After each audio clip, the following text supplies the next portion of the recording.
I'm Peter Sam, and you're listening to the Railway Series Book Club. Oh, what fun!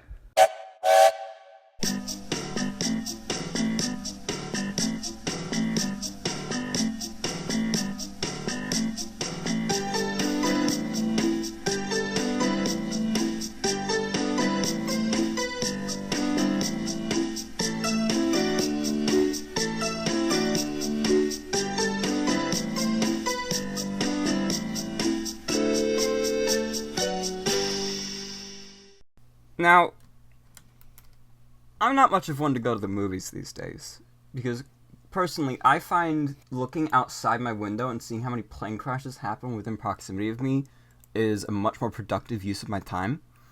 But, gotta say, I've been hearing quite a lot about the new Joker, and I think Tommy Wiseau's got it.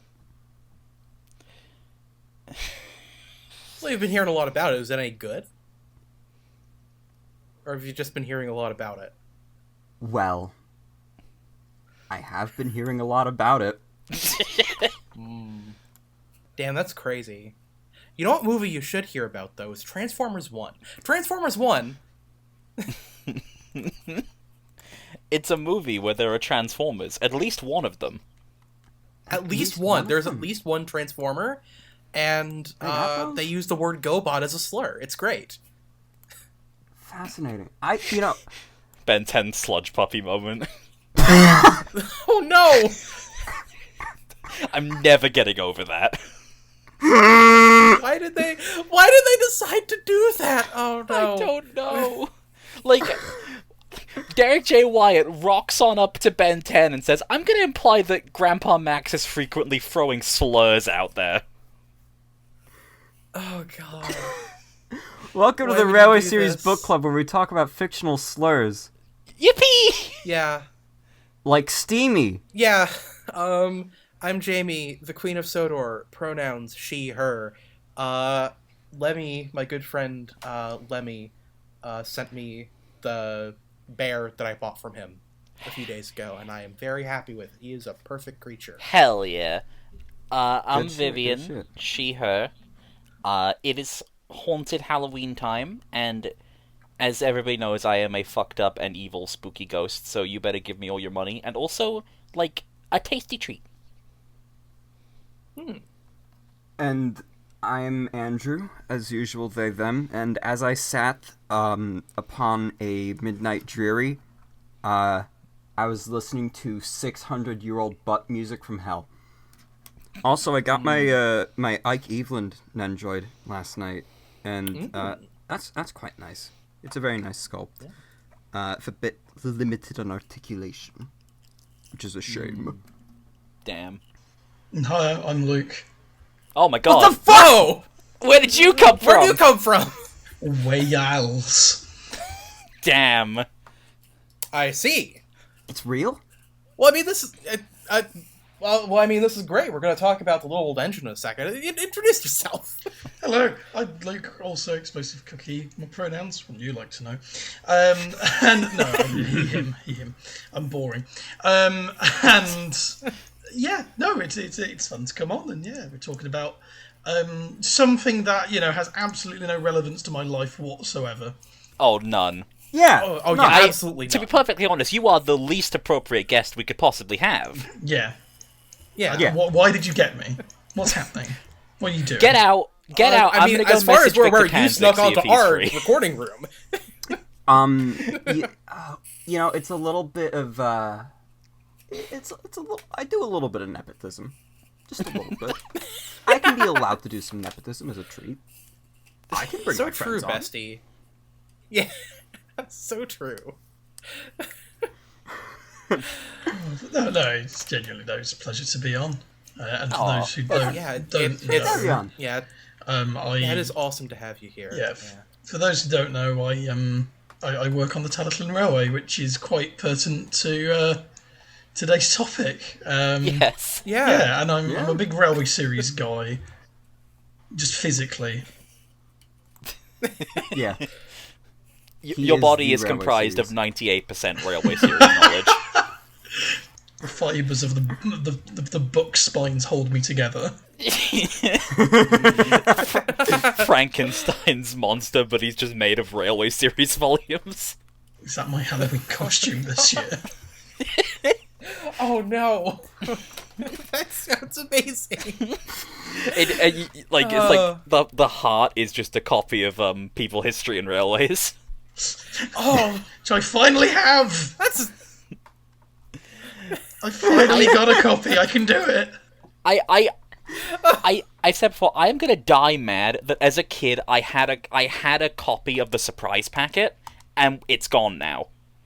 I'm gonna die mad. Skill issue. I think I had People, History, and Railways as well. I think you have committed a grave error in life. I think it got sold along with my my set of my only Railway series books as a kid were the Thomas the Tank Engine book club releases, actually. Like the ones with like 1 or 2 stories, like a lot bigger, and I think it got sold with those. Oh god. I hate. in a desperate bid to get away from the horrifying Truth. the horrifying things that have happened just now.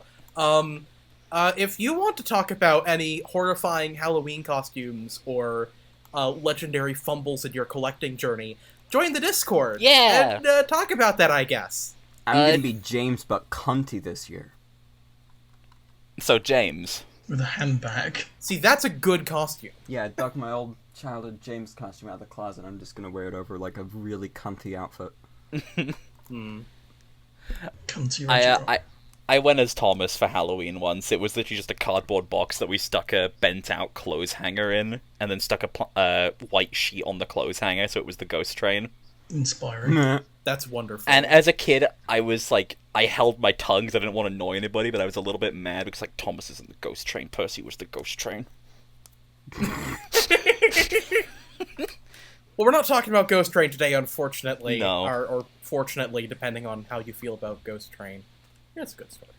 If you feel that way about Ghost Train, I'm entitled to steal something out of your house. What the fuck? What the fuck kind of We're gonna opinion talk have you about- just presented me with? It's the little old engine. It's the little old engine today. We're starting the little old engine. Yes. This is the second Skarloey Railway book, published in some year that has escaped my brain. 59! Yeah, thank you, Luke. Yeah, because Duck and Goose I know I Legends can count on 58. you for that. Yeah, so not only is this the second Skarloey Railway book, but it's also my favorite. Ooh. I'd always skip here whenever I wanted to read through the complete collection, because this was the start of the stories where I didn't have any of the individual volumes, and it also had Rusty and Duncan, who are epic.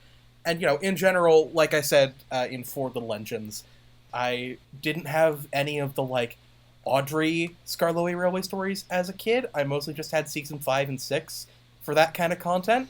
So, the book version of events for, the actual history of the Skarloey Railway was the version that I knew for a long time, as opposed to, the things that they changed on TV. So this, just like For Little Engines, this one also holds a very special place in my heart. Nice. This is my favorite Skarloey book that isn't Very Old Engines, which, by the way, is the best Railway series book. In agreement with that. Hell yeah. I It is. agree that Very Old Engines is fantastic, however, it does not feature Train Stops Play, therefore it cannot be the best Railway series book. Good point, but Funny man consider in bush. Bucking Bronco. Exactly. Thank you, Andrew. We are on the same wavelength here. This was not planned. Listen, I love Very Old Engine with, Very Old Engines with, all my heart and soul. It is fantastic. However, Caroline. No, that's fair. Yeah. True. Pl- Much to that. consider. So, I just realized I forgot to write notes about the historical context of this book. But we do have Luke I mean, I here. guess yeah, we do have Luke we here. do. Would you like to? Would you Failing like to that, regale us with that, Luke? Yeah. Yeah, so I imagine Will would have been writing this knowing it's 59, yeah, it's come out a year after Talyllyn returned to steam, which like literally nobody thought was going to happen because the Talyllyn was very far gone. I think he's politely putting it. Things a rolling bomb. And if you'd like to see any more about that, check out the Engine Stories, both Engine Stories videos on Talyllyn on the TR's YouTube channel. Shameless plug. Basically, all of the things that happened to the railway in the time between Four Little Engines and this book's publication are pretty much, like, documented in this, more or less, right? At least in terms of, like, rolling stock and motive. Yeah, absolutely. So one of my absolute favourite things, which we might be jumping ahead a little bit story-wise, but, like, yeah, as you say, we get introduced to a lot of new stuff in this book, and that is basically Wilbert like catching up with what's happened on the TR in the years since.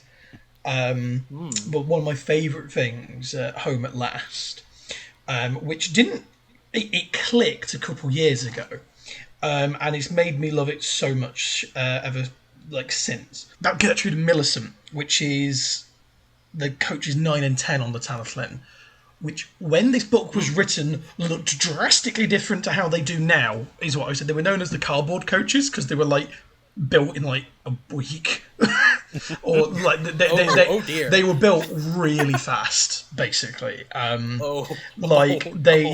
were on ex-National Co-Board bogey chassis, so, like, they were lashed together, basically. But, like, both have seats for passengers, but Millicent has a guard as well. He sells tickets and travels in a tiny cupboard place. And then there's a whole thing where Skarloey's like, I don't like that. Guards are very important. They need vans. They shouldn't be put into cupboards.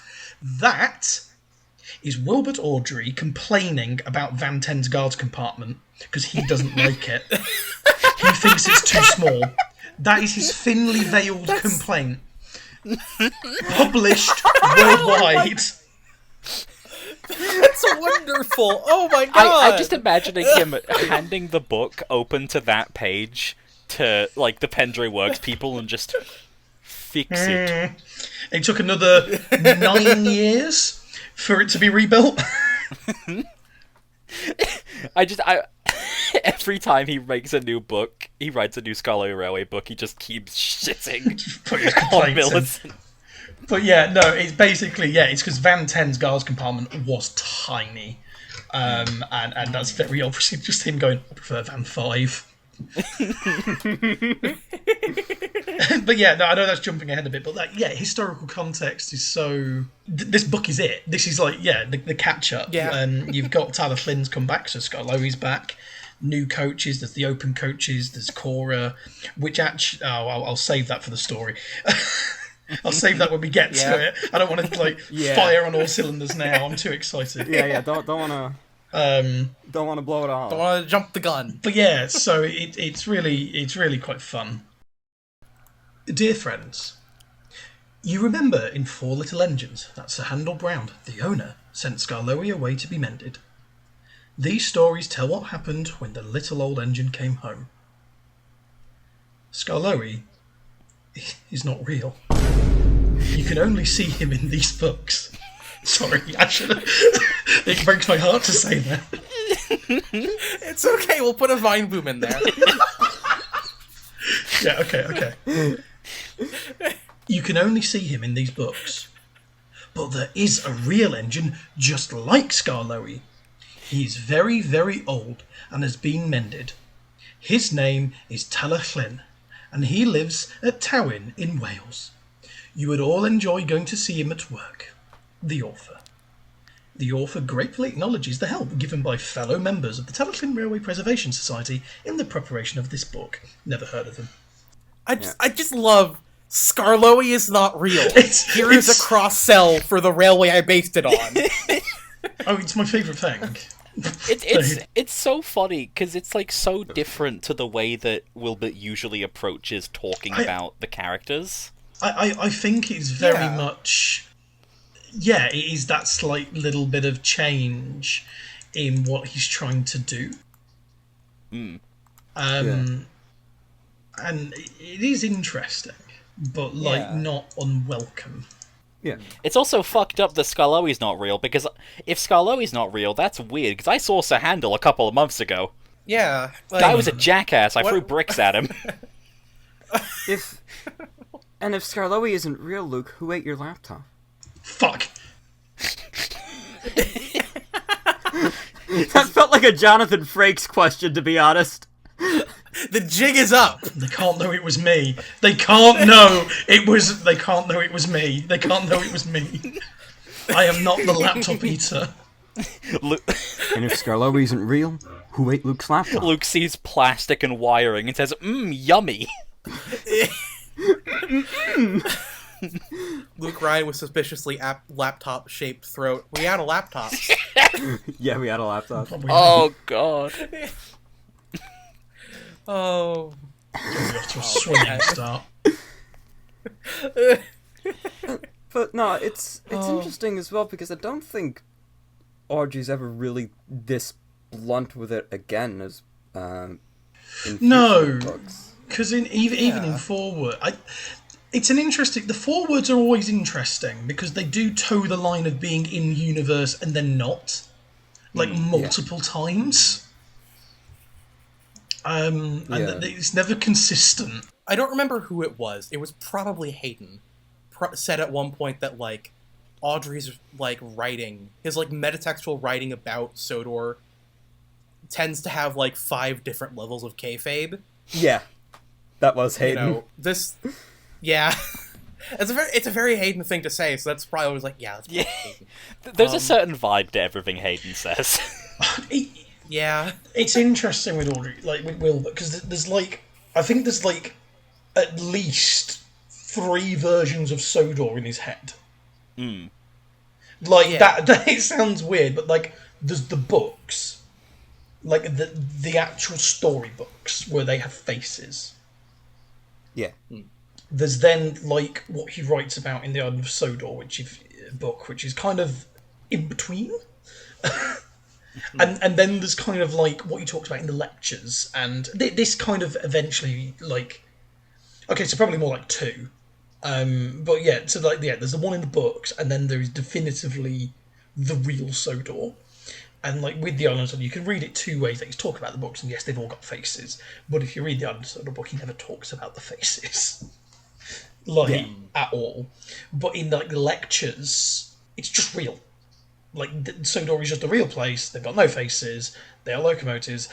There's a photograph we've got at the railway that was his, and it's a picture of like his models of Thomas leaving Farquhar, and on the back it says, "And she's off. Thomas leaves Farquhar."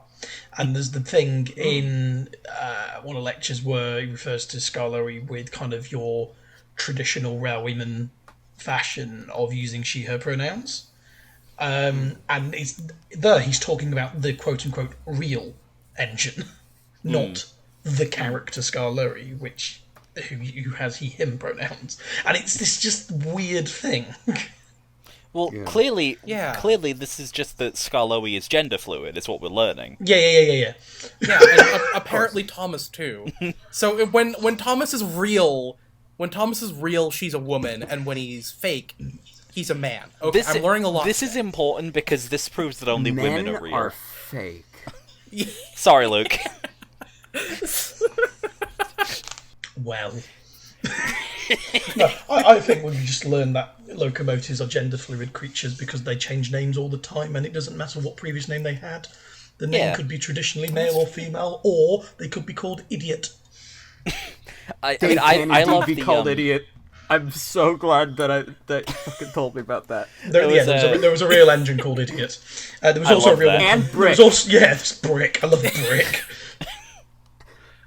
I love Brick. Just so does a handle. Yeah. Brick and Sir Handel are very good friends. I don't know if you've seen our coverage of Four Little Engines, Luke, but a bit has originated of just throwing bricks directly at Sir Handel. I don't blame you. I shouldn't have been, because nothing happened, and I have no idea why I think people would actually do it. But I was a bit worried when Audrey X rolled around. Yes, please don't throw bricks Sir at- Handel. Oh, there's Sir Handel, and I was like, oh no. What if somebody comes the actually, bricks. threatens to throw things at Sir Handel in the real world? Will I be culpable for that? Oh no. I think we got away. There was not even an Elmo thrown. Oh, thank God. I think we're good on the fort, but I just remember that we didn't talk at all about, the story itself we're about to read. I mean, I don't want to stall any longer, because it might be better to just talk about it, but it's Trucks. I love Trucks. Trucks is a good one. Yeah. Trucks! Exclamation mark. Yes. I like that there's an exclamation mark. It's Paramount. Yes. No, actually, it's Edmund Ward. Paramount make movies. Oh? Didn't know that. Well, there you go. Sir Handel and Peter Sam had hard work while Skarloey was away. The owner gave them buffers and even bought a diesel named Rusty, but Sir Handel grumbled continually. One day, Gordon saw him shunting and laughed. "My controller makes me shunt," Sir Handel said sheepishly, "and take trucks to the quarries too. I'm highly sprung and I suffer dreadfully." "Our controllers don't understand our feelings," sympathised Gordon. "Now, if you were ill," he winked, "you couldn't go, could you?" "Good idea," said Sir Handel. "I'll try it." Gordon just rocks up and just decides to cause problems. It's Gordon. Yeah, why is he doing this? He's seen his protege. Yeah. He's taking Sir Handel under his wings. Nah, he's getting his own back for Sir Handel fucking up-talking him so hard back in Four Little Engines. Now remember, Sir Handel, you have to humbly pass down the express. You have to pass down the title of Tidmouth Sheds to Oh Dennis. my god! I don't know if you have a Dennis on your railway, but Or a Tim if you find Okay. one, just do it. Step 1. Make sure you've got a Dennis on your railway. If you haven't got one, make one. Can he be called Rusty? I mean, there is that. I swear to God, this isn't like me making this up. I remember a video from years ago of Rusty being a rebuilt version of Dennis who died in a fire or something. Right, I think we've just got to move on from that. I don't even think that's worth looking into. Okay. That's fucking crazy. By the way, something I think that is quite interesting about this page is that we get our first instance of highly sprung. Mm-hmm. Sir Handel said it before Daisy. I think something I've always loved in the Skarloey books is the instances when you do get the standard gauge locos interacting with them. Yeah. More so in the earlier ones, but I don't know. It's always fun, and it's a nice little reminder of no, we're in the same setting, but it's always fun to see those personalities come together, such as in here with Gordon just egging Sir Handel on. Yeah, God. I kind of wish that this was something... I understand why they didn't, because they probably didn't want to make a big model of Gordon to go with the big props they made after Season 4, but I think it would have been really funny if they ever, went back to the well of Gordon giving Sir Handel bad ideas. Well, in order for that, they'd have to have a version of Sir Handel that was actually Sir Handel. I mean, true, but, I don't know. Maybe if, the Brenner team were allowed to cook, that could have happened. Who knows? Also, on the topic of mentioning the TV series, hi, Harold. Yeah, yeah, the TV series just adds a whole, additional scene to the beginning in order to, introduce Rusty before the events of the story, which I guess is a good call, because Rusty's just kind of, thrown in. Rusty's just mentioned here. Rusty mentioned. They don't really make a big deal about, the first permanent resident Diesel in the cast. Yeah. He just kind of shows up. I feel like we'll have a lot to say about Rusty in the coming stories, just because they're more prominent there. Yeah, but and- I really and like Rusty's Rusty. great. Rusty is... Rusty's best little guy. Rusty's Fucking love got the Rusty. most gender, or least gender. That might have to be a discussion we talk about in another thing, because I feel like it would be worth, like, discussing.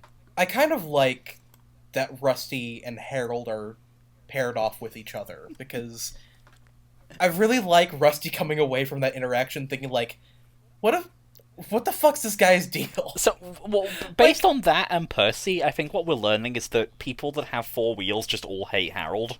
Well, yeah, like, Harold used to be a dick. I kind of miss... Yeah, I miss when Harold's Harold was a relationship dick. with the engines was kind of tenuous. Yeah. Because, like, he's fine as a friend to them, but, I like it when he comes off like he's above it all and it rubs them the wrong way. I think Because that's he is. fun.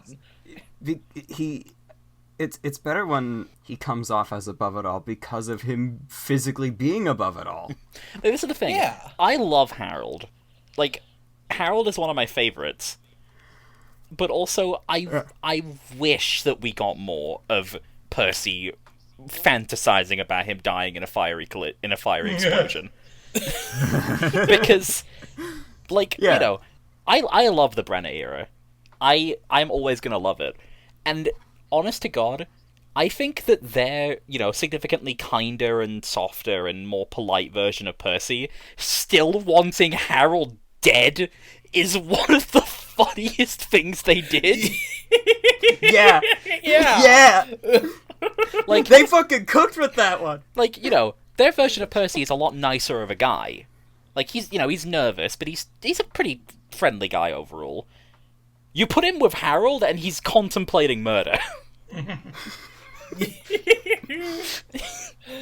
All that Harold, he really juices my joints. I need him dead. I remember- Yo, who up juicing they joint? I remember a conversation I had on Really Twitter with lubricates my big end. This makes my penis become the big penis, said Fred. I had a conversation on Twitter with Hayden, probably a year or two ago now, which ended with him saying, "Now listen, I'm not saying I want Harold to go down in a fiery explosion, but I could do with 100% less of his smug face." Yeah. Speaking of smug faces, God, I love this illustration. Oh, it's so good. Yeah. Yeah, like Gordon's fucking wink, and like Sir Handel being like, "Oh, Okay. Like, he's genuinely fucking buying it. He's just a little guy. He's so tiny. He's a little guy. yeah, he's so little." I love how Kenny draws Sir Handel and Peter Sam in this book. Yeah. They have the oval buffers. It's peak. Yeah. It's his first time drawing the Skarloey engines at all as well, and he does it really fucking well. Yeah, like, they all look good, but just Sir Handel and Peter Sam specifically, with, like, the oval buffers, but also keeping the chorus couplings, look really stylish, and I always wish that the TV series looked like that. It's my favorite look for them, to be honest. How long did they have the chorus couplings for? So the real logos got the buffers kind of 1954.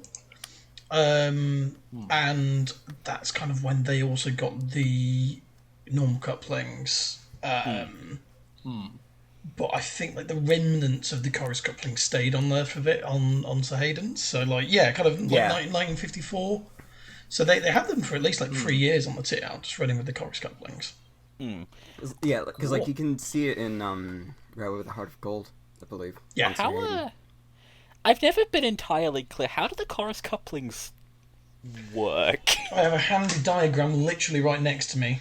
Oh boy! From when I've been doing modelling. How to describe it is a good question. Are you familiar with kind of like link and pin?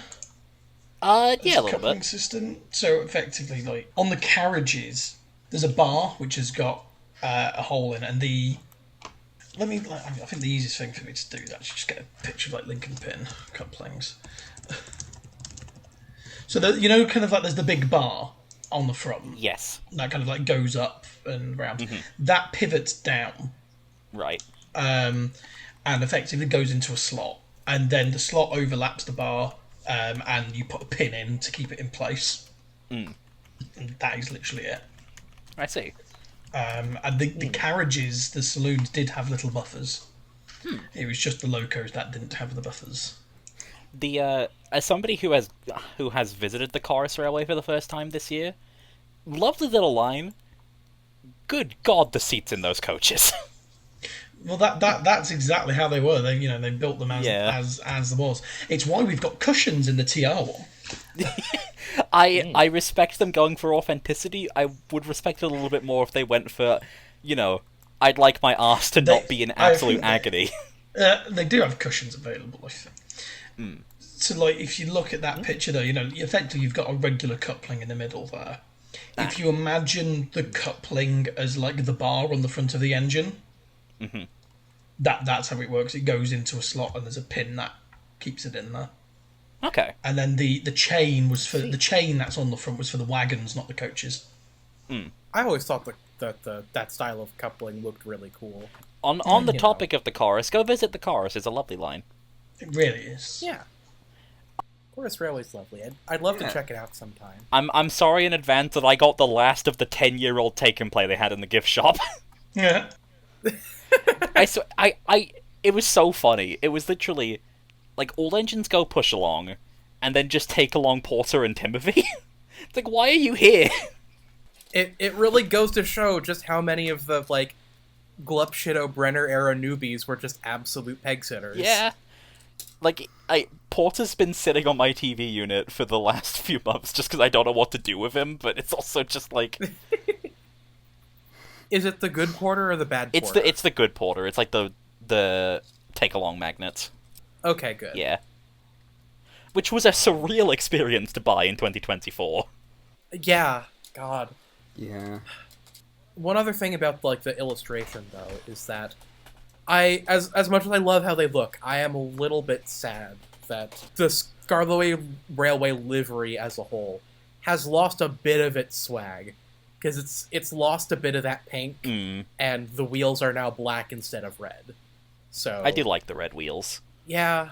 One of the interesting things is at the extravaganzas when we've had the Dolby paintings from For Little Engines, like, it's definitely a pinker red, but the printing process makes it look really pink. It is definitely it's a much richer red in person when you've got the actual painting in front of you compared to how it comes out printed, which I found quite interesting. Okay.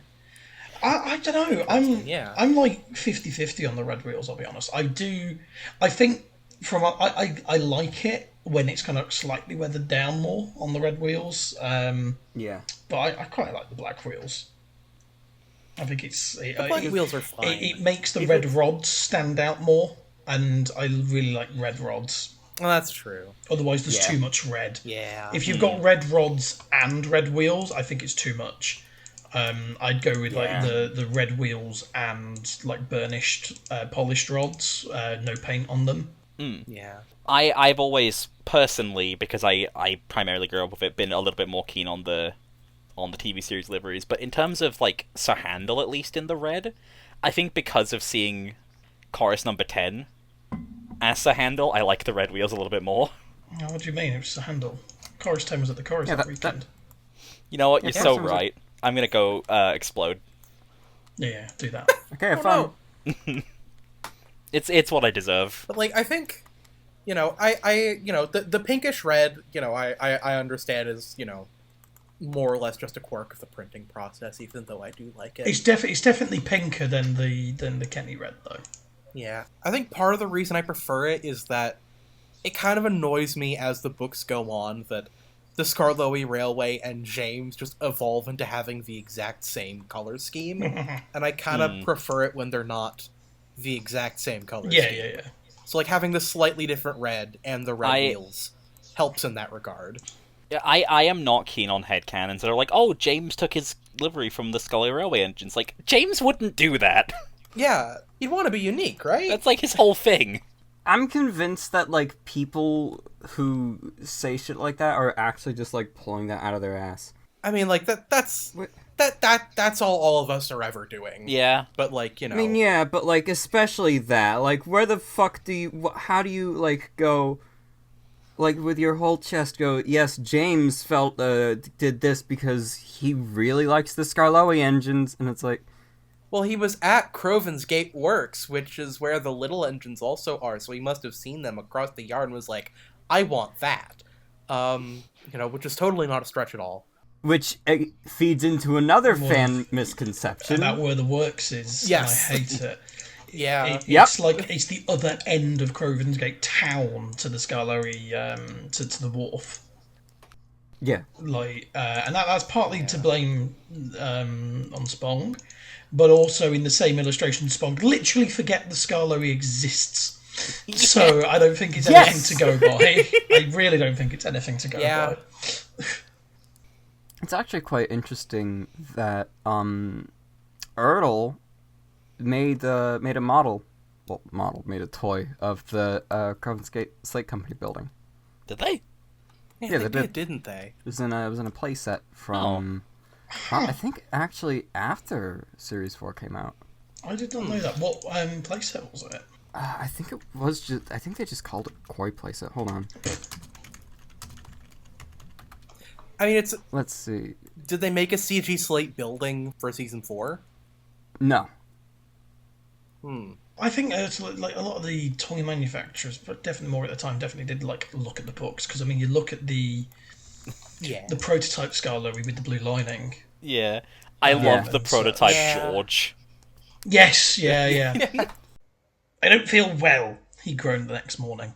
There wasn't time to examine him then, so some of the trucks were coupled behind Peter Sam's coaches, and Rusty promised to follow with the rest.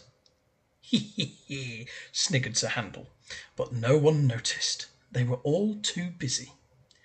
Peter Sam didn't mind the extra work. He left his coaches at the top station and trundled cheerfully through the woods. The trucks chattered behind him in an agitated way, but he paid no attention. It might have been better if he had. Love this illustration. Yeah, This is one of my favorites. Yeah, he's so handsome. First thing I was going to say, he's a gorgeous illustration. Yeah. And it really, really shows just how fucking good Kenny was. Yeah, Because, like, straight off the bat. Just Yeah. he just absolutely nails it. Plus, like, the way he blends the grass poking out the sort of jagged rocks by the line. It's good. It's so It's good. damn good. I also love Sir Handel hamming up his illness. Yeah. Like, I don't feel well. Oh, merciful me. Kill me! This is the most agony anyone has ever been forced to endure. Oh, the misery! Every single person is my enemy. Thank you, I'm glad you went there.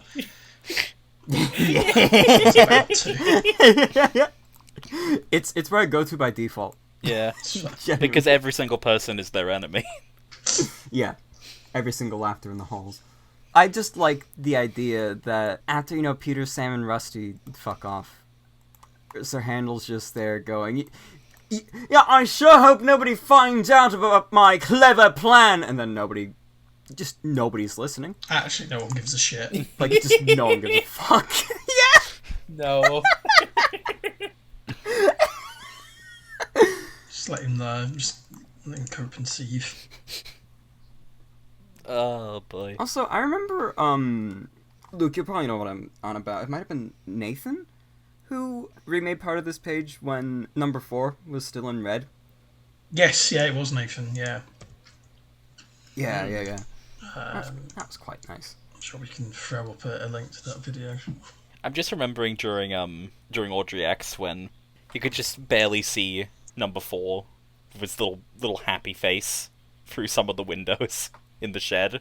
Aww. Yeah, it was like, we'll put the face on, people can see. Sadly, we just wasn't quite ready to get out pulling trains.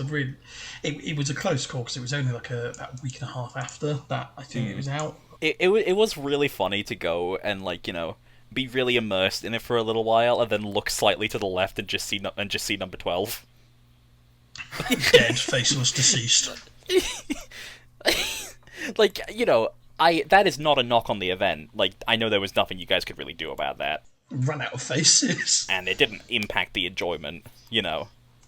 Like, still had a great time. It was just really funny to look over and see Sir Handel, full of himself, you know, taking on water, turn around a little bit, dead. No, the face was just on the other end. I see. So Diesel's two-faced. Yeah, of course. True. So true. I guess I could have mentioned it on the last page, but I've only just remembered it now, so I'm going to mention it now. Good old Lorraine Marshall from the Love her. The Mr. Perkins. She did the wonderful re-illustrations and new illustrations for the Mr. Perkins Storytime versions of the Railway series. The illustrations she did of this story had all the Skarloey Railway engines in their TV series colors, and it's interesting. Yeah. Slightly cursed. Looks quite nice. It's a little odd to see, but I really like it. I think they look great. Yeah, I think Sir Handel and Peter Sam come off looking the best in them. Rusty's the weirdest. Rusty is... Yeah. Rusty's a bit weird. But, you know, Peter Sam, especially in this illustration, which already looks very nice, also pulls off the green very well. If you weren't well versed with it, you wouldn't know that it was someone, 50 years later doing a new illustration. No, she was really good at matching the styles, I think. Oh, Lorraine was very good at it. I love her work. I will say, I don't know why, but like, I remember when I was younger, and I did have like some of the Skarloey like stories.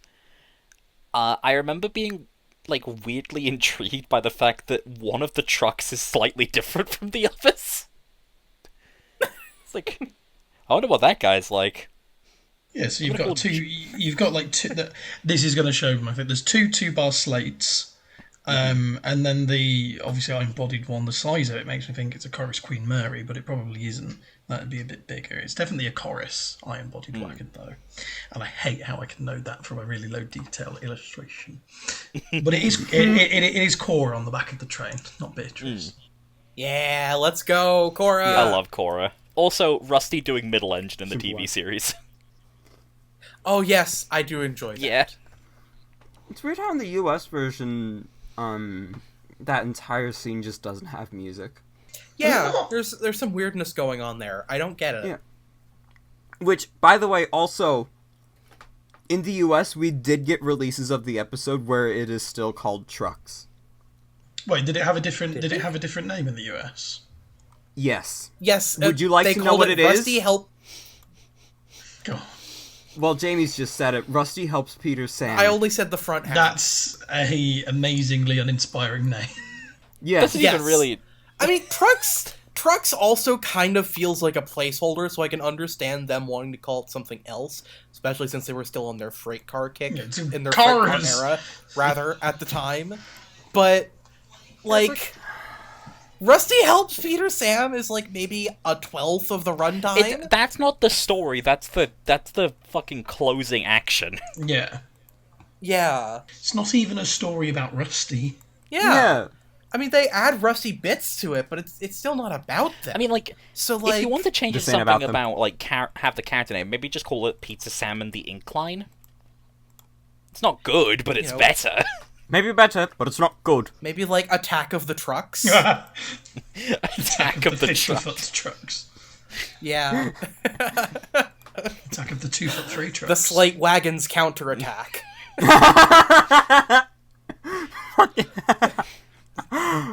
They're not troublesome trucks. They're silly slate wagons. Oh, that's true. They're silly slate wagons. And the cantankerous conflats. Bah. Slates come from quarries high up in the hills. They travel down in trucks on a steep railway called an incline. Empty trucks at the bottom are hitched to a rope. Loaded ones at the top are hitched to one another. By their weight, loaded trucks run down the incline, pulling up empty ones. There are strong brakes in the winding house at the top to prevent loaded trucks from running down too fast. The ropes are very strong too, but in spite of this, trucks sometimes play dangerous tricks. I love the incline. I So love the incline. this illustration is specifically based on the Cantrabeth incline at Blunagloy Slate Quarry, which is the quarry the Talyllyn Railway served. So, funnily enough, obviously this is probably it's based on Cantrabeth, but that one never actually went anywhere near the Talyllyn. It was the second incline. There was one before it, the Alchemist incline, which is very Welsh to say. Yeah. And that's the one that's at Nant Gwernol now. If you ever visit the remains of that, the very steep path is the old incline. Oh, but yeah, no, just the way inclines work is so cool. Yeah. They're so cool. I'm very excited that I think, unless I had a fever dream and imagined it, I saw a video on the TR YouTube channel about how they're planning on at least rebuilding visually the winding house. So that's a slightly different winding house. But yeah, so on the Talyllyn, as you're going from Abergynolwyn to Nant Gwernol to meet the incline to the slate quarries, halfway in between there was an incline that went down to Abergynolwyn village itself.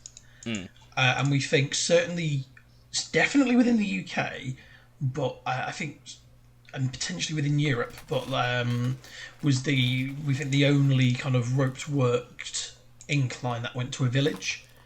Rather than a quarry or something like that, and that was mainly used for taking down produce to the village, coal for the houses. There was a little network of rails in the village that went round the back of the houses, and everyone had a little not mailbox, but kind of a hole in the back wall, which sacks of coal were basically shoved through.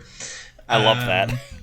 And there's more than one occasion that wagons were just derailed and pushed around the village on the road because it was easier. And there's the long-standing rumour that the night soil, the shit, was taken up the incline and away. But yeah, it's cool. But yeah, we're currently rebuilding that because it was between Abergynolwyn and Nant Gwernol. That was never passenger traffic. That was just for the slate wagons and the steam engines. But in the 70s, they relayed it all. I say in the 70s, kind of 60s through to the mid 70s. It was relayed so we can take passengers up there now. And the winding house that was there, sadly, had to be demolished because if it wasn't demolished, it would have fallen down. So it's one of those things, but we're putting back an interpretation of what was there and show people how it used to all work. That's cool. It was so exciting to go and see the water column from the river. Yeah, Sodor. Yeah, I mean I love that they're you guys are rebuilding all the stuff that's been lost. I think that's fantastic. We're in a position now where we can. It's nice because the section between Aber and Nant's probably where we've lost the most of our heritage because of the nature of how it was and how it had to be relayed. So we put back the gate to adventure, which kind of was just a rundown picket gate across the railway line, and that kind of went. You're no longer on the passenger railway. You're now on the mineral railway. You're in our woods now, son. So yeah, we've put that back. Watch that was, yourself. I think that was in 2020, just before everything kicked off. It's your fault. The gate caused it. Absolutely, the gate opening let it in. I don't like this adventure. And then Tidor, a couple of years later, and now the Winding House. So we're really looking at that, and of course we're also looking at just massive new projects, not just looking to the past, but building for the future at Pendray and at Wharf with the 75 appeal and redevelopment project. Yeah, I'm pretty sure I put a little bit in for the 75 appeal while I was last there. By the way, folks, donate to the 75 appeal if you can. Put the links. Donate to the 75 We should get a screen. link in the description. Yeah, and then you can pop over to the Talyllyn's YouTube channel if you want to find out more. We've got a video basically going about what it all is, but it's making sure that we've got the facilities and places we need to keep running for another 75 years of preservation. Yeah. I did something very clever when we were covering Four Little Engines. Oh. Help And it keep your was, favourite in the Skarloey descriptions. goobers running. And it was that in the descriptions of like each of the episodes, I think at least the ones I edited, but like I think I made sure to make it stand. Oh no, I think it was just an Old Faithful. But in the description they just go, if you've enjoyed these podcast episodes, you will also enjoy a visit to the official Talyllyn Railway YouTube channel, and then with the link. No, I like that. Yeah, I like that. That's good. Yeah. Which is, like, it's really cool, but also it's really funny to imagine that somebody is watching Railway Series Book Club and doesn't follow the Talyllyn Railway. You never know. You never know. Some people have very interesting Venn diagrams of interest. Yeah. Like, it slightly baffles me if someone like a Thomason doesn't know about the TR, but I know that's not how it works. Yeah. But there are fans out there who exist who don't know, and that's, you know, it's fun to come on and talk about it because hopefully we'll enlighten people. Yeah. Yeah, that's Spread the word. that's one of the reasons why I really like doing the show, is because we get to, like, you know, potentially, like, expose people to these books that you should read because they're very cool. Yeah. Everybody should donate to the TR because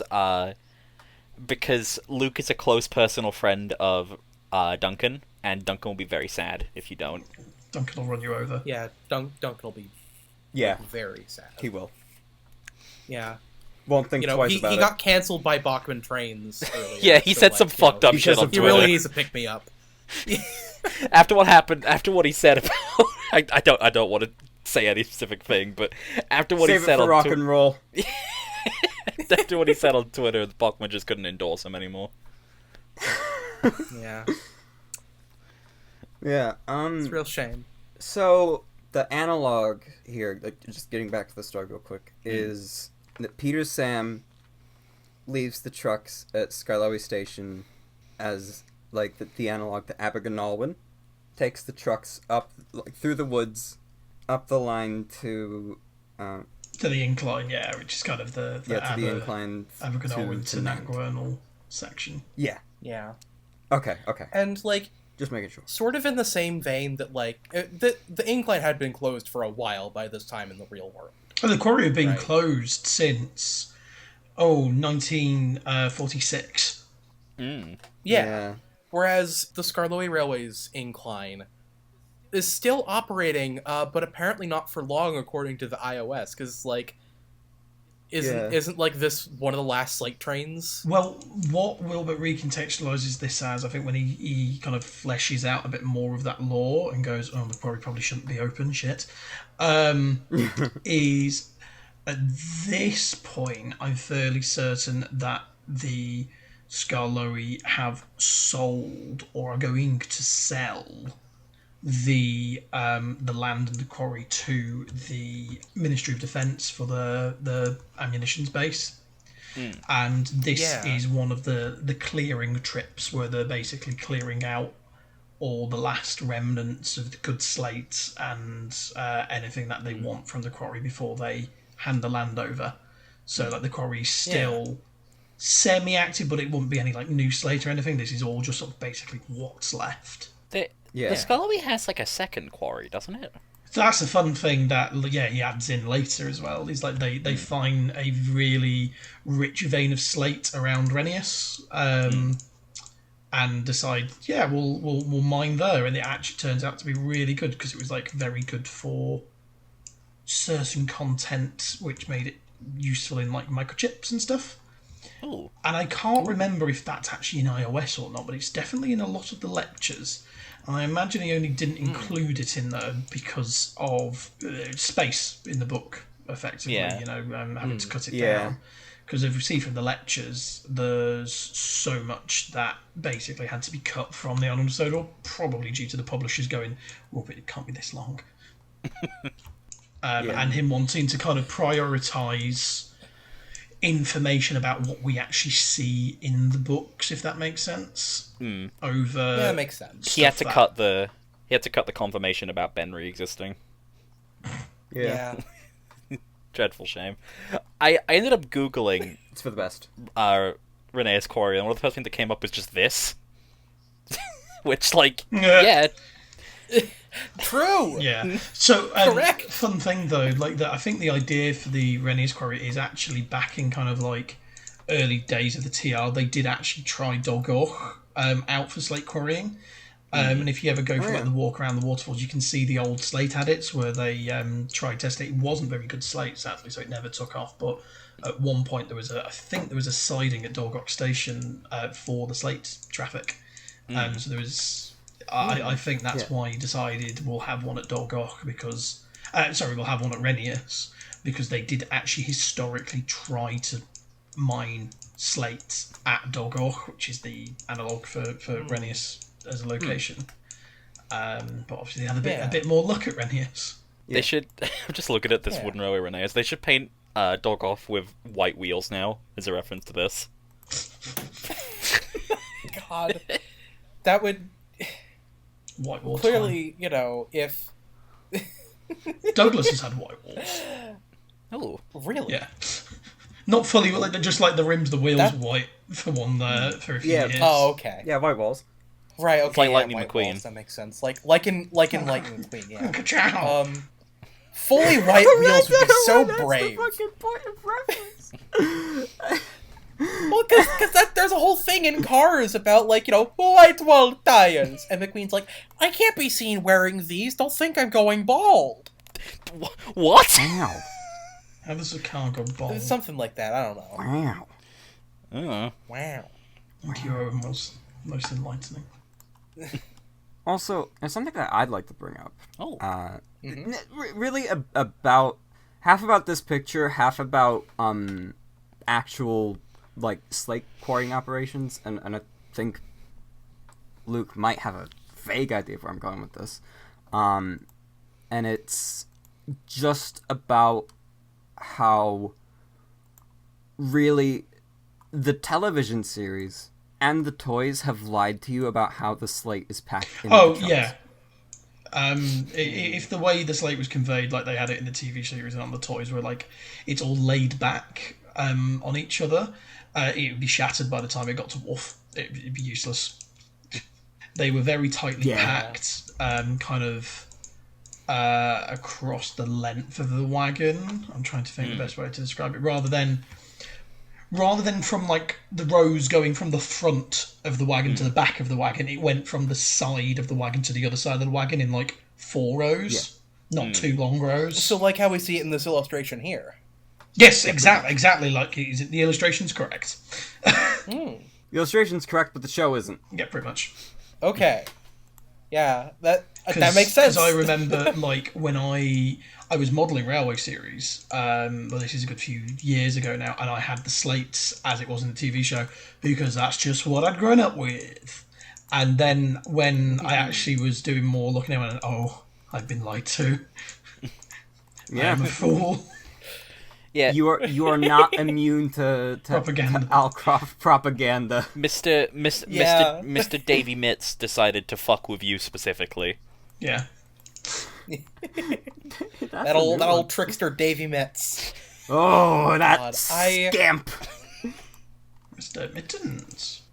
I don't know if I have anything necessarily constructive to say about the incline. It's just this might be my favorite ever location in Thomas. Oh, it's great. Like, it's amazing, and it has loads of story potential, mostly because lots of things can go wrong in interesting and fun ways. I'm going to make a point as well. The incline is not the quarry.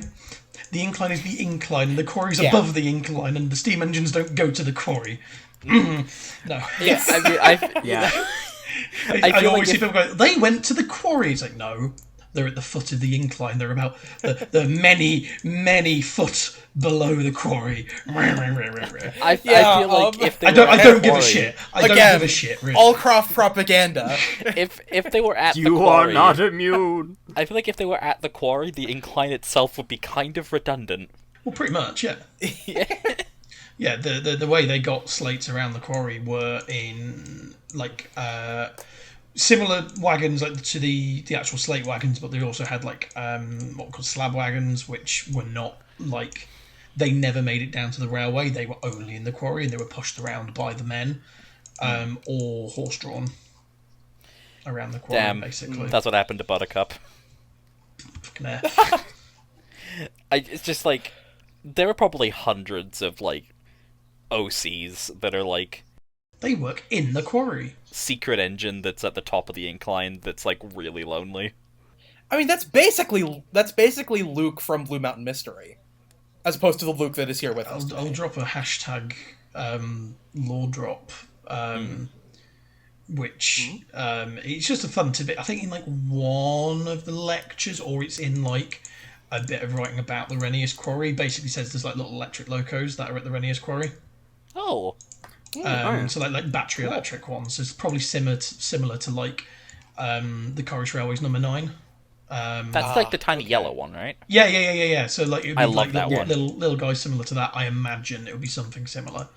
But yeah, so random little things. It's not really something that's like it's only mentioned this one thing. So yeah, but that's Like, that's a fun thing. very obscure knowledge. Yeah. Yeah. Perhaps I- not to be taken as gospel, and like they had like 30 of these there. No, I think it's like 2. Yeah. The names are Roger I and think, Bodger. Canon. Roger and Todger. This is kind of off topic, but I always kind of wish that like one of the like various like lecture canonical like electric locomotives are just like Glupshido narrow gauge locomotives that are brought up in the lectures and in iOS. That one of them could just be like Titch. Titch. I love Titch. I love Titch. I'm gonna put a picture. I of know Titch exactly. in Is it the little thing. blue guy? Yeah. Little blue guy with the con rods. Yeah. Yeah. I think Love you Titch. you could probably get away with saying it's one of those. Big Yeah, fan probably. of Titch. For like half a second, Jamie, when you said Titch, the thing that came to mind was just your favorite little the gay live steam Transformer engine. girl. Oh, Oh yeah, Twitch Transformers. Yeah. She's cool too. I was thinking the live steam engine. Yeah, that's fair. Yeah. But yeah, because this was one of my favorite ever locations in Thomas, I'd always use the hill parts from my wooden railway mountain tunnel to recreate the incline, and used Yeah. like the little plastic cargo cars as stand-ins for the slate wagons, and I was so fucking gutted when I heard that there was an official Thomas Wooden Railway slate like incline toy that got scrapped. Yeah. And I think the world is Wait, you know what?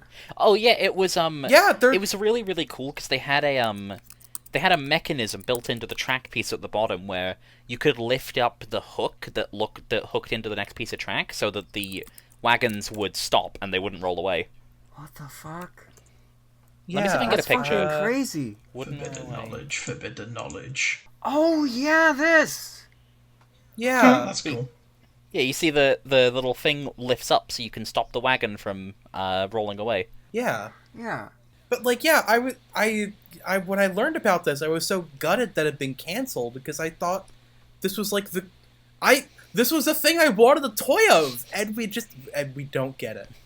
I'm also very sad that we never got a super high quality Owen toy in Wooden Railway, because that might have stood a chance of filling that void. But like, I mean, to be fair, I probably wouldn't, because Owen is nowhere near as cool as the actual like incline. Going down. Going down. Like he's neat. He's a cool playset, I guess, but like, there's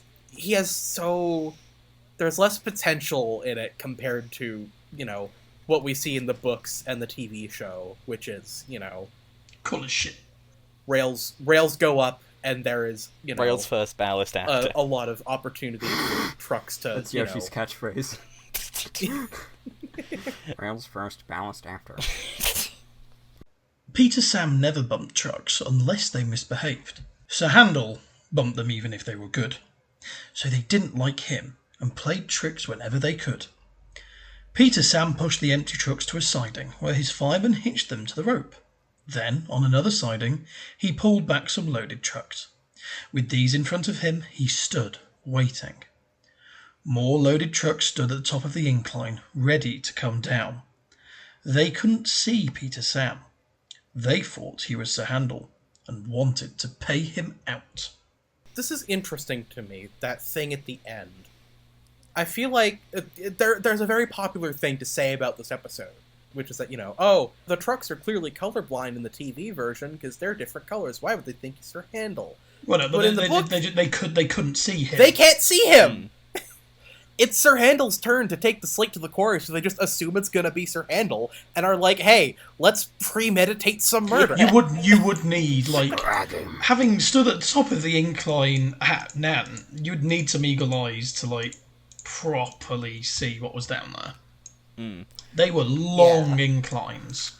Like, the TV show one looks tall, but, like, the real ones, they were long. And steep. Okay.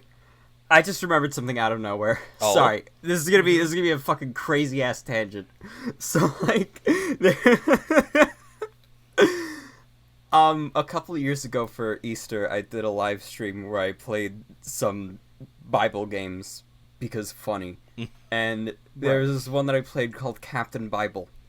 And my favorite. It's one where like you've gotta find it's partially find out quote cyber lies end quote that were like actually your dad hates you, also God hates you, and shit like that, and it just flashes cyber lie on screen in fucking big red text. Just, I mean, how could they know if God loves you or not? Like, well, yeah, exactly. Like they're lying. Like they're not. They can't be certain. Like, what if God fucking hated you? Yeah, exactly. Like it's all fucking bullshit. But yeah, no, that just fucking flashed in my brain just then, going television lie or something that that Peter Sam is just there, exposed at the bottom of the incline in the episode, whereas in actuality he's got a few loaded trucks in front of him. He's a very happy boy here. Yeah. He's very content. He's very at ease. Very demure. I think Unaware of what's coming. I think they based one of the water tower models in the show off of the one in this picture here. They did, yeah. I think they did. We specifically got it for the Order Extravaganza one year because it was direct. Oh yes. It was directly based off this illustration, which in turn is like it's loosely based on like Tidor and Dogoch water towers. Yeah. Like it's got those vibes. Yeah. It does look a little bit like Tidor, and that was what kind of threw me. I love the project to see you guys got Freddy. I don't know why, but just Freddy being Russell, there was really funny to me. Russell lived on Wharf for years. Yeah. I And don't also understand Freddy. why... People like Freddy. Yeah, I mean, I totally get why you were able to swing getting him, but it's also just really funny to go like, oh boy, I can't wait to go to this Railway Series event celebrating the Railway Series and go into this Freddy. museum. Freddy. Yeah. I think It's fucking Rumbling Bridge Station. It's so funny thing with Rumbling Bridge. Like I didn't know that existed. Like conceptually Yes. as a thing, I don't know the episode at all. And like Dan, who kind of looks after the exhibition and a lot of other things at the event, but the exhibition is kind of like his remit. And I'm like, we'll crack on. Tell me if you need help, whatever. But like, it was so funny. It was like, oh, we've got narrow gauge station, and there's me picturing one like Abergynolwyn as it used to be, or like a proper little slate building. And then I walk in when we're unloading the van. I'm just like, what is this? Yeah. Neil was like so convinced. He was like, "Nah, you know it, And I was like, "No, I don't." And he was like, "No, you've got to." And he showed me the shot from the episode, and I was like, "Neil, I do not recognize any of this."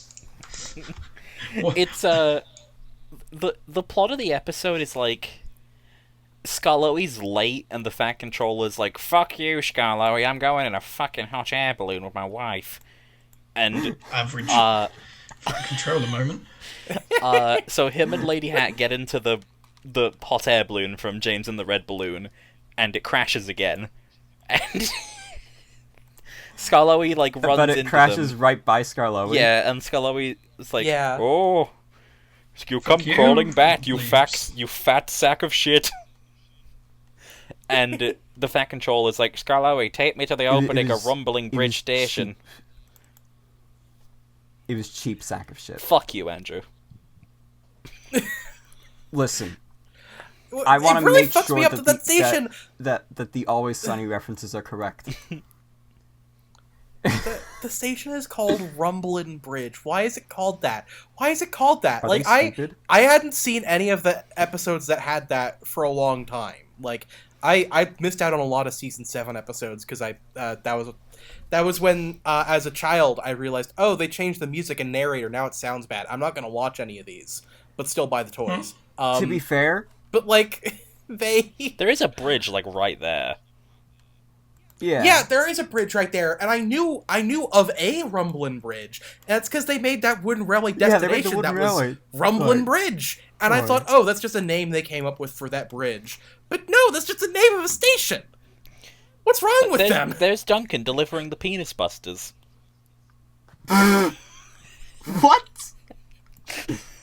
Andrew, I know I've told you about that. You probably have, but I've like forgotten by now. Okay. I've had like centuries of new knowledge since then that's like superseded penis busters. Incredibly abridged. Okay, we're gonna go through this as quick as possible.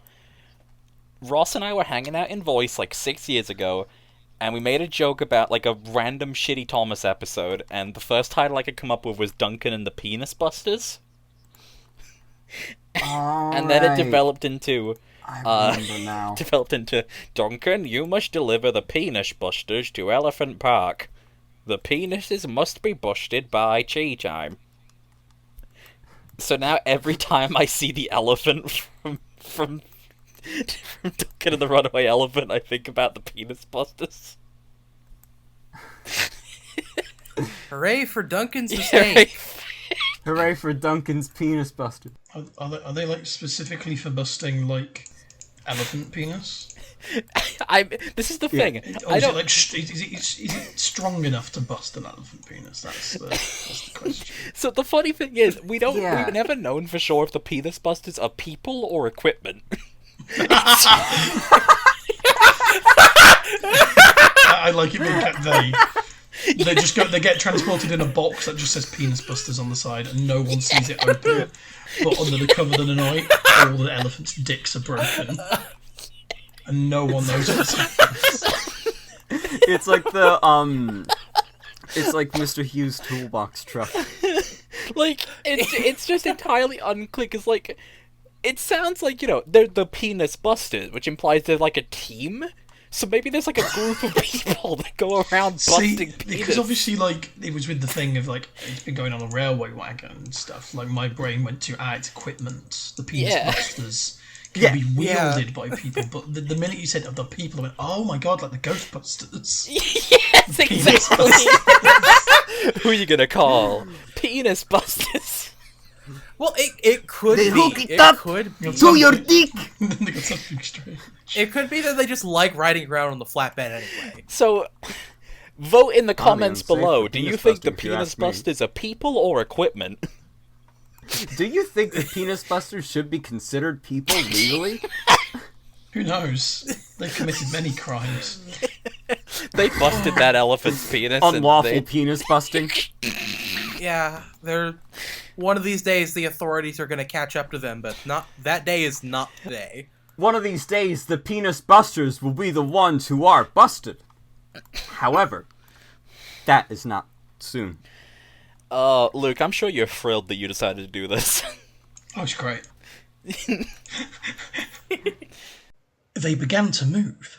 Faster, faster, they grumbled. They reached halfway, gathering speed. Scrag him, they yelled. No, no, wailed the empty trucks. It's Peter Sam, it's Peter Sam. But it was no use. The loaded trucks were straining at the rope. They broke it with a crack. Hurrah, hurrah, they roared, hurtling down the hill. Peter Sam heard them. He shut his eyes. His driver and fireman crouched in his cab. The crash jerked him violently backwards. Ouch! He shivered. I didn't expect a cold bath. It jerked him violently, damn. Oof. No. Yeah. I guess the penis busters were here too. I don't know why I did the trucks in the essence of Spud from Spud from Bob the Builder. Oh yeah. I think that's a good energy to bring to them. Why did I even say Ziggy? I was thinking Zippy. Also listen, Zippy, yeah. Listen, Spud is one of the greatest characters ever put to screen. Chaos Gremlin. And I'm gonna die mad that they did a Bob the Builder reboot that just dropped him. Ah, they were in the city, you see, and you don't have scarecrows Yeah. there. Yeah, no. He's not allowed in the city. You're not getting Yeah. Farmer Pixel. You're not getting Farmer Pickles and his scarecrow in there. The funny thing is, Farmer Pickles is in it. What? Farmer Pickles is in it, but Travis and Spud aren't. Then what the fuck is the point? Yeah. Crimes. What is the fucking point? Like, Actual okay, crimes. I kind of understand no Spud because it's trying to be like realistic Bob the Builder for what it's worth, but like no Travis. Yeah. Also, I reject the idea of Okay, realistic but, like, Bob the Builder Farmer because Quip- Pilchard was still blue. Bob's just a very irresponsible cat owner. Clearly. He's all about that aesthetic life. Yeah. He's a fucking TikTok influencer. Animals are for testing, said Bob. Oh no. Yeah, like so from what I know, it's like, you know, the original main guys are in it, but like, it's pretty much just Scoop, Muck, and Lofty that actually get episodes. They kind of just forget about Rolly, and Dizzy gets like Yeah, Those two Rolly and episodes. Dizzy basically just don't fucking So exist. the best characters. Dizzy- Yeah. Reboot Dizzy is Yeah. fucking terrifying. Oh, by she's the way. disgusting. Yeah. Oh my god! Wait, Luke. Remember when the Skype chat picture was Reboot Dizzy? Maybe. I might It was need that like my memory it was that, like, and I don't want that. particular frame of her just staring dead off into space. Oh, no. Blank expression. Yeah, Dizzy is not good. That is actually awful. Why did they think that was good? Anyway, shall we look at some nicer stuff? Yeah. Yeah, Well, yeah, yes, nicer stuff such as Peter Sam fucking dying. That's nice. I love this crash. Yeah. It's so I fucking love good. how I love needlessly I love how they extra. do it in the TV show. Yeah, when they just It's throw awesome. a truck over him and it crashes into the fucking... It's got the energy. Yeah. Yeah, I have something to say about that on the next page. I guess we could just say it now because, like, you Yeah, know, we see okay. the aftermath Now- of it here. But like, My thing about the TV crash, right, is that where does the fourth truck come from? There's already 3 on the incline. There are only 3 on the Yeah. incline, He just and wants his then fun. all of a sudden a fourth comes down, smashes through the channel, and then gets crossfaded out of existence. A fourth truck has hit the Yes. channel. Precisely. I think that one, like, you know, I think it was like, you know, at the top of the incline, preparing to go down after this like next batch, and then just decided to go. Yeah. I just remembered I had a discussion about this years ago with, I believe it was with Denver, and I drew a diagram that involved the portals. Let me just see if I can find this real quick. Well, see, I know the reason they did it, after having, like, read it for notes. I know the reason they do this, it's because, you know, it says on the next page that, you know, the channel had been smashed by flying slates, so I assume David Mitton interpreted that as, okay, we have an entire slate wagon fly through the channel. It's really good. Oh, that's great, Andrew. Yeah. Oh, yeah, that's real good. Very, very reminiscent of the MS Paint Andrew drawings of old. Very good, very good. Oh my god, that turned 4 years old. I've just checked the file. It turned 4 years old like 3 days ago. No, there were some pretty Fuck me, man. God. devastating accidents on the actual incline. Like, breakaways were not uncommon. And it was Yeah. very steep and went right over the incline, over the ravine next to it. So, like, I'm pretty sure there's one that it was reported in a local newspaper of, like, one of the younger quarrymen travelling down in the wagon to get home, and it broke free, and the wagon got launched off and splintered down in the ravine, and thankfully he got caught in a tree. Oh God! Yes! And Thank God. if he didn't, he would That's- very much be also splintered at the bottom of the ravine. Yeah. I was just gonna say, like, yeah, I remember when I read Railway Adventure a few years back. Yeah. That Tom Rolt like talks about some of that stuff, and then there was something with one in a tree, and then you said that, and I'm like, boom! Ah, the memory. I Also, remember yes, when I was read Railway Adventure. Yeah, it's Read great. Railway Adventure, by the way. Read Railway I can't believe I didn't. I'm fucking lacking this week. I remember last time All throughout I was, Four Little Engines, I was just like, read Railway Adventure, by the way. And you know what? It actually worked. It actually fucking worked, because somebody in the Discord like tagged me one day. I don't remember who it was, but if it's you, person who is listening to this right now, if it is you, dear listener, sound off right now and tell me who you are. Yeah. Somebody tagged me in the server and said, yeah, because you shouted it out so much, I bought Railway Adventure and I read it, and that shit's fire. And I'm like, Which you can buy from the Hell yeah. Talyllyn Railway shop with international shipping. Whoa! indeed you can. Yeah. $12.99. Oh my God! I remember when I was up at the last station, I was looking down into the ravine, and I just remember thinking, there's probably a lot of destroyed trucks down there. Oh, we still like pick out axles and wheels not regular anymore, but they used to be quite regular. Just, regularly scrounging through the pile of deceased wagons to find usable parts. I'm just imagining, like, I'm just imagining somebody down at the bottom of the ravine in, like, the river or whatever it is down there, just like, come on, I need a fucking axle. That's all. We can't afford to make any new ones. Call me Izzy Gomez the way I be needing toes. So, Luke, do you want to replace Andrew as the third host? Audrey word of the day, by the way. Scrag, which is British slang for beating somebody the fuck up. Yeah. It's what much. frag does to you. Yeah. Emoji frag. I love the way Kenny draws the destroyed, like, splintered slate trucks here and all the smashed slates. Like, it's so...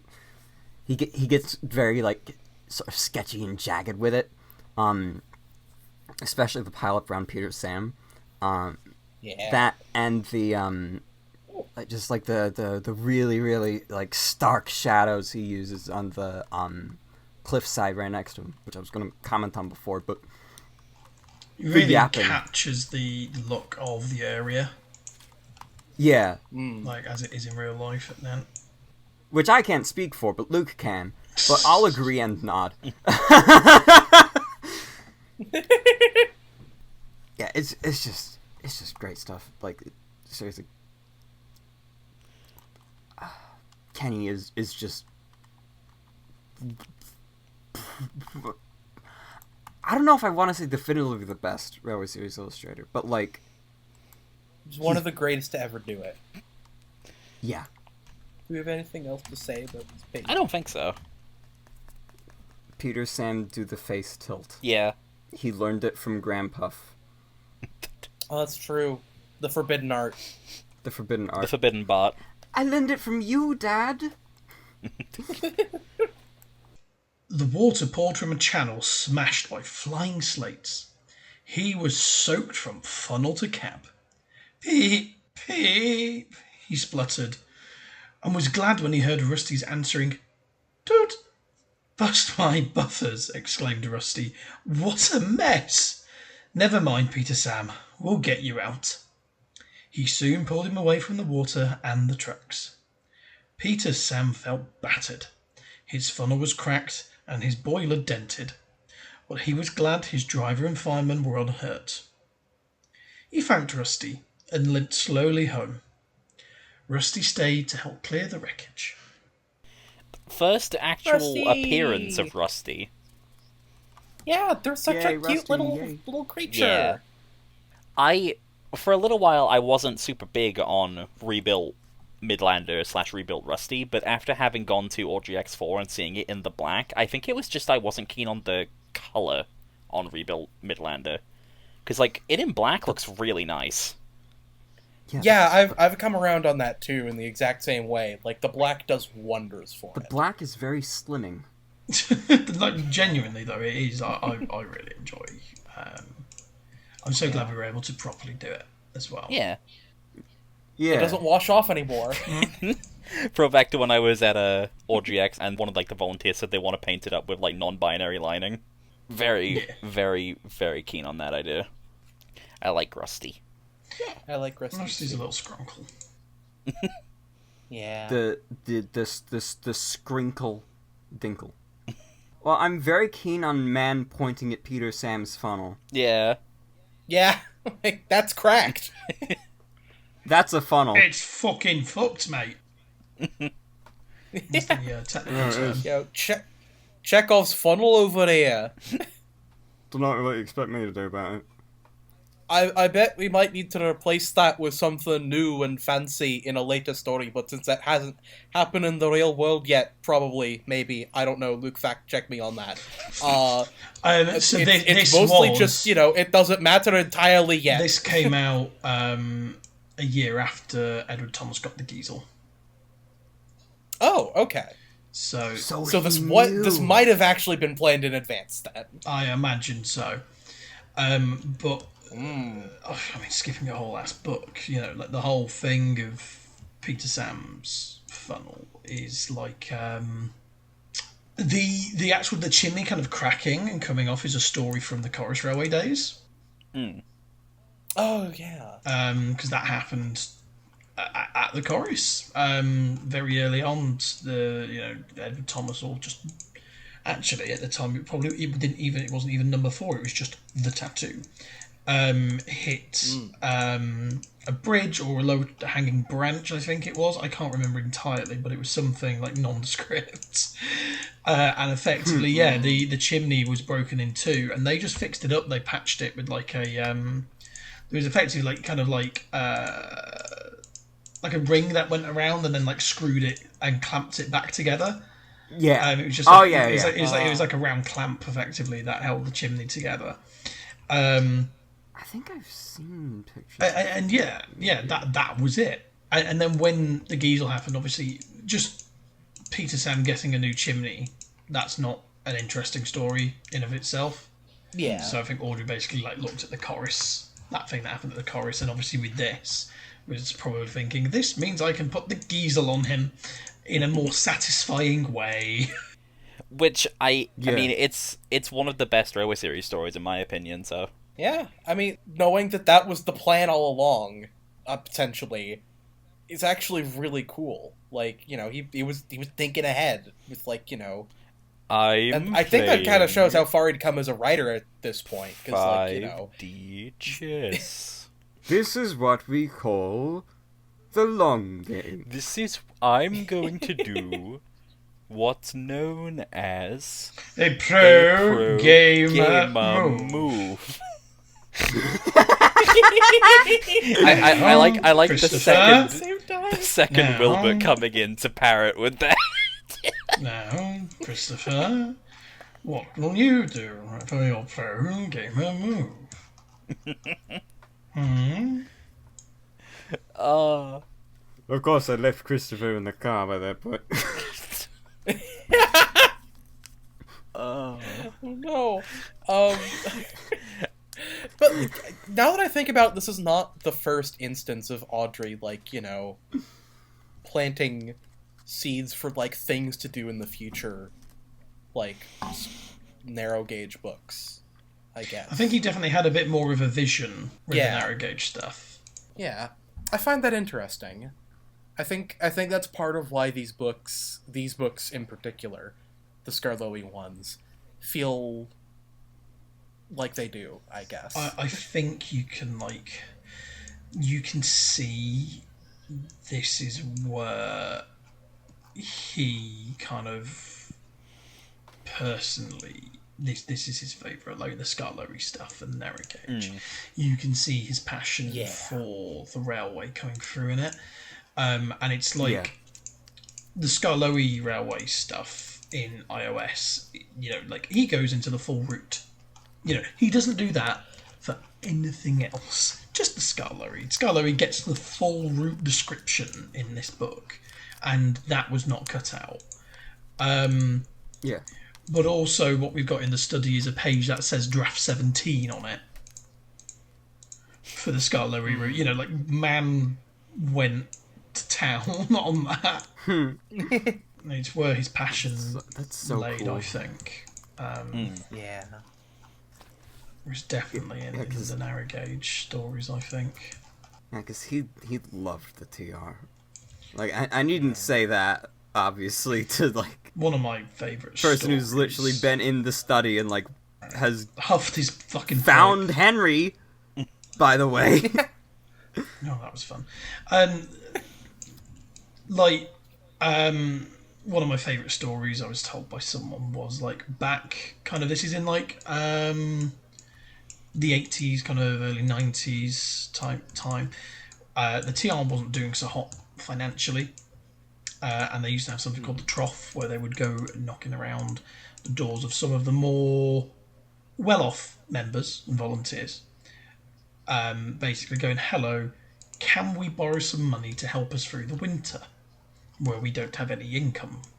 And a lot of people would write these checks and stuff and go, yeah, there you go, you're covered for the winter costs. And then during the summer season, the Trough would be repaid. So, you know, like effectively once income comes in, they went and go, okay, here's your money back. Thank you for helping us through the winter. And whenever that check came to Albert, apparently he just ripped it up. And was like, no, you keep the money. Aw. And the family is still so incredibly generous now as well, which is so nice. They really love the fact that the TR has the event going on, which is so nice for us who put it on, but I imagine for everyone who actually visits as well, because like the family are there quite a lot. Yeah. And it's a good chance for people to say hello. Yeah. I didn't make really it to sweet. RGX 1 or 3, but I talked to Veronica briefly during RGX 2, and she's so lovely. She's so lovely. I Lovely. saw her like on the platform once or twice during RGX 4, but I didn't want to bother her because she was being crowded, and I thought, no, I'm not going to be one of those people. They come expecting. I'm sure they do, but you know, it's still. I'd still I know. rather not add to it. But no, they're just the lovely people, genuinely. It'd be lovely if they could find the Gordon model. Where the hell is he? Never made it to Towin as far as we know. Which is the last seen in an exhibition at Barrow in Furness in 2001. Before the layout and stuff came to Towin. Yeah, that's where the layout was restored. With the Northwest Area Group. I'm just sadly no idea. It's just one of those mysteries. Interesting. Sure, we are like looking out for hints and potential things though, but who knows? Copper Knob ate it. I'm sorry about your accident, Peter Sam, said Sir Handel. I always stand well back. Trucks don't like me, you see. Why didn't you warn me? I didn't think. You never do, said a stern voice. You can start now while you are doing Peter Sam's work as well as your own. That'll teach you to pretend you are ill. Sir Handel did start thinking.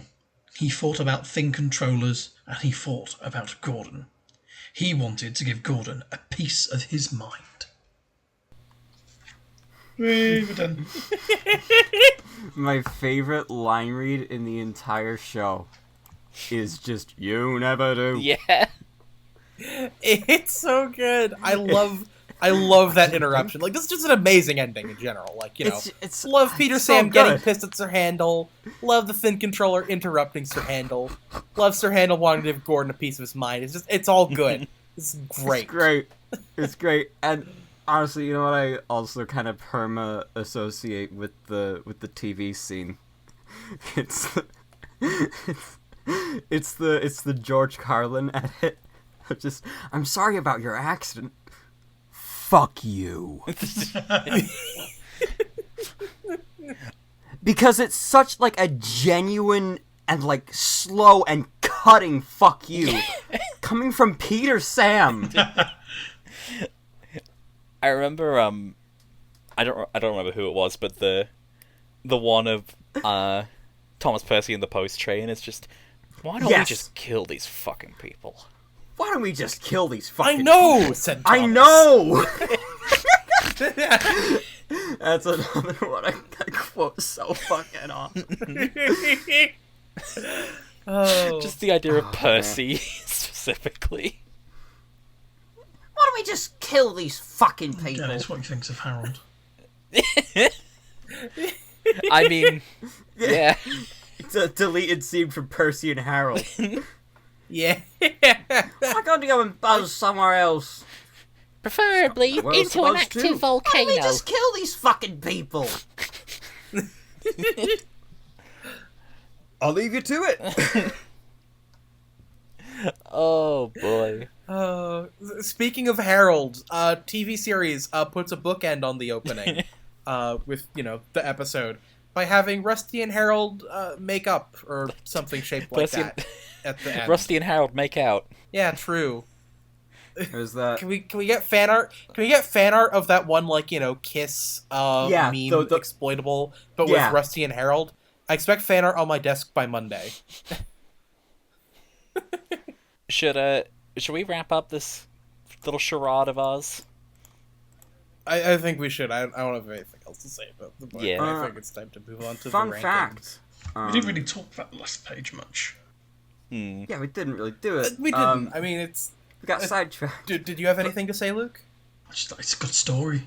It's fun. Yeah. It's slatey stuff. Slatey stuff's always fun. Yeah. Yeah.